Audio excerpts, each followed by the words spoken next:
So look, I love good dining, okay? I love me some good food. I'm a burger aficionado. I fucking love burgers. I want to put my face between the buns. Don't get all fucking weird on me, perverts. What I don't want to do when I go out to eat is play a fucking game. I don't want to play no puzzles. I'm not going here to assemble some shit. What I mean by that is don't fucking serve me some deconstructed anything. I don't want nothing that's deconstructed. If I go to the fucking bar and I ask for a goddamn margarita, I don't want you to bring me out a yucca plant and some cactuses and then a whole still for me to distill my own fucking tequila. I don't want no deconstructed drink. Don't bring me out 6 glasses and be like, here, now you fucking make it. I paid you to make it. Here's 12 bucks, make me a fucking drink. That's what I want as a drink. I don't want a deconstruction of your interpretation of some surreal artistic designed fucking glasses with 18 shots and I gotta fucking mix it myself and be like, damn, I'm not a fucking bartender. That's what you're getting paid for. If there's a menu and it says deconstructed, you know what I'm gonna do? I'm gonna stay the fuck away from that section. But if it just says margarita, that's what I'm expecting. You went to bartending school, I didn't. If I get a burger, I want a fucking plate with a burger. I want a bun, some crazy shit in between and some meat. Stop. You cook the fucking burger, that's your job. How you gonna call yourself a chef and you're gonna bring me some deconstructed anything? Don't fucking deconstruct shit. I'm not here to play Bob the Builder Food Network status. I'm not doing that shit. Stop. You fucking stop it.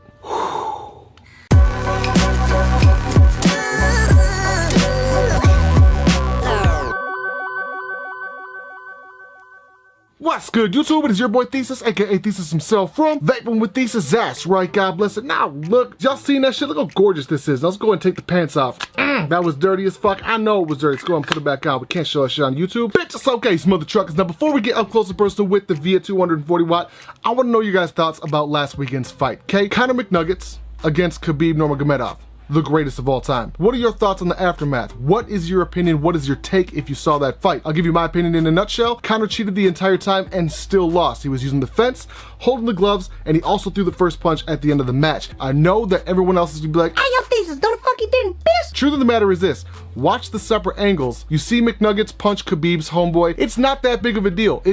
It's a fucking combat sport. If you jump a fence, it's not that big of a fucking deal. Bitch, it's okay, mother truckers. Now, with that being said, let's go and get up close and personal with the VIA240w. What's going on, mother truckers? Now, welcome to Up Close and Personal with your boy Thesis. Now, real quick, I will be giving both of these bad boys away on the Patreon page. This is my first experience with the VOTech chip. I think they absolutely murdered it. I'm somebody who likes two things: efficiency and simplicity. If your chip is extremely efficient, if it's reliable, if it does what it does without consuming a shit ton of power, then I'm excited. If it's easy to use, that's like frosting on the cake to me. Let's go ahead and open up the box and see exactly how you receive it. It does come in this little adorable bag. Let's go ahead and just pop it in. Just for argument's sake, just because I want you guys to experience it the way I did.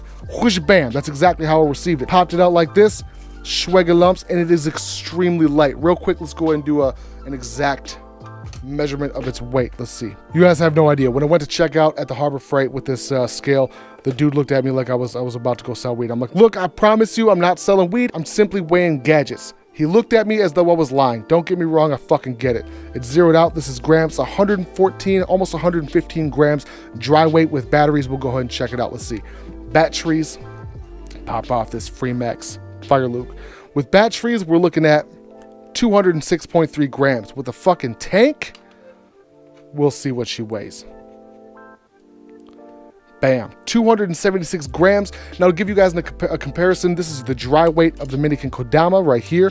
Dry weight, no batteries, just like that, 120 grams. Let's go ahead and grab another mod. DS Designs, dry weight, no liquid, no batteries, 177 grams. In other words, this thing probably ranges, you know, a little bit below average. It's 114 grams. And once you have the batteries in it, it's a little bit heavier. Now, the truth of the matter is that it's extremely light given its materials. I do think that this was done correctly. This, in terms of it being plastic. Plastic is one of those things where if you do decide to build your device out of plastic, you have to make sure that it's done correctly in terms of the type of plastic that you use. If it's a polymer like this, it's extremely durable, it's bendy, it doesn't feel cheap or chintzy like it's gonna crack. The paint on it is beautiful, no issues there. Now you guys can see the flexibility of this. It is not gonna break. I've stepped on it, I fucked them up to the point where I thought they were gonna break, and they simply have not. That to me is extremely impressive. Now, I did expect to see a little bit more metal than I do on the underneath, on the actual chassis itself, but it's not. Look at this bad boy. it's all 100% plastic. Serial number up here at the top.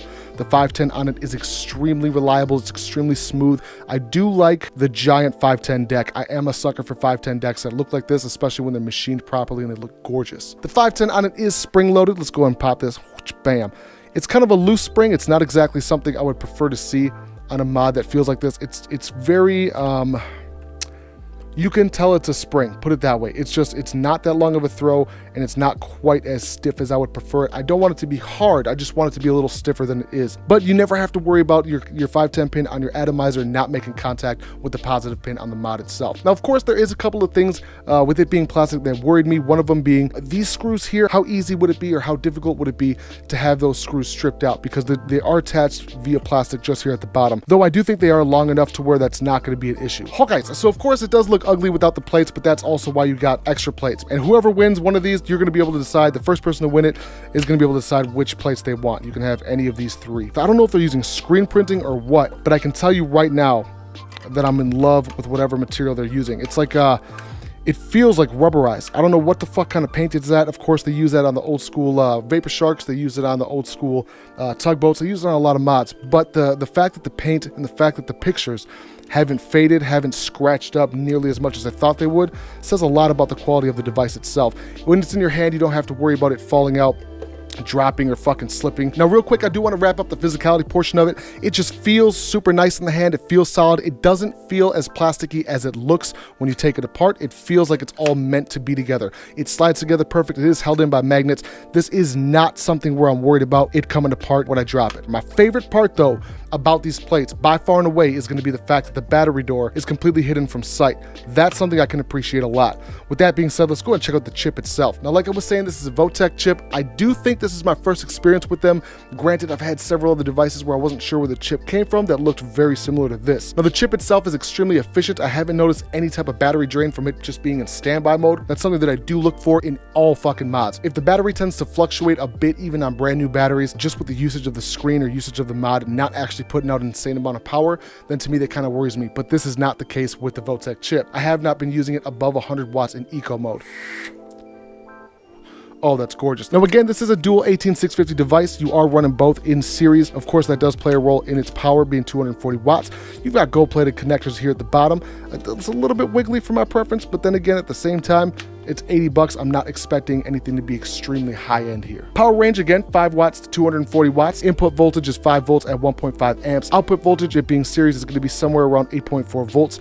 Resistance, down to 0.1 ohms, all the way up to 2 ohms. Again, fairly standard, though I have seen a lot more mods come out recently that do support all the way up to 3 ohms. It's got 3 modes. Bypass, which of course kind of acts like a mech mod, though it is not a mech mod. Power mode, which is what I tend to stick to, and then temperature control. And you can cycle through those modes by simply 1, 2, 3 on the fire button. You've got temperature right there. And then of course you have the sub modes of that, which is going to be left and right, or your up and down buttons right here. SS, that's stainless steel, nichrome, titanium, and so on and so forth. For me, I like to keep it in power mode, 1, 2, 3. Back to max wattage, that's going to be bypass. And then back to power mode, which is on eco. Eco for me is about where I sit. And then of course you hold the bottom and top or the left and right of the adjustment settings. You go into sports mode, which is basically maximum. And then you go up here, that's normal. And then bam, you hit that button, you got yourself firing. Absolutely flawless. Fucking beautiful. Bitch, it's okay, mother truckers. Now, I think I've touched on basically everything with this device. Again, it's super simple. It's nothing that you're gonna have to take time and learn. It's just one of those things, 30 seconds, you get it in, you get it out, you got what your settings are, and then you're off. Bitch, it's okay, mother truckers. Now, with that being said, let's go and get back to regular view, son. Welcome back to Regular View, son. My final summation is this. The VIA240w is a beautiful piece. It is definitely ready for someone who's just wanted to get into high power and high wattage vaping. If you want clouds, if you want something that's nearly indestructible, this is where it's at. Now, granted, it is plastic. They call it a polymer. Let's be honest, it's fucking plastic. Now, yes, on the face of it, it seems cheap. However, I will say it's extremely durable. This in and of itself does not bother me when it's only 80 bucks. If it was anything more than that, I would not recommend something that's made with this kind of quality. However, I do like the fact you can replace the panels for only $15. I like that for various reasons, but more importantly, I like the fact that you can customize it. And I do wish that there was a way maybe for an extra 10 bucks, extra 20 bucks, where you could put your own image on these panels. That'd be so fucking raw. The styling of it is absolutely gorgeous. It is set up similar-ish to a DNA, and I do like the fact that it's as simple as it is to use. The 510 on it is silky smooth. Let me see. You guys know that I'm a sucker for pretty-ass 510s. On Thesis's finger of comfortability scale, for 80 bucks, what you get, I'm gonna give this bad boy a solid 7.9, almost an 8. The only reason why it's not any higher is because I do prefer metal. Bitch, it's okay, Smother Truckers. Now, with that being said, do not forget to hit the subscribe button, the notification button. Hit me up in the comment section below. With that being said, my Ninja Kitties, do not forget to join me on the live streams every Thursday and every Saturday. Thursdays at 10, Saturdays at 9. Simple as that. Bitch, it's okay, Smother Truckers. Now, with that being said, I want to tell y'all that I appreciate y'all for vaping with Thesis. It is your boy Thesis. I'm out.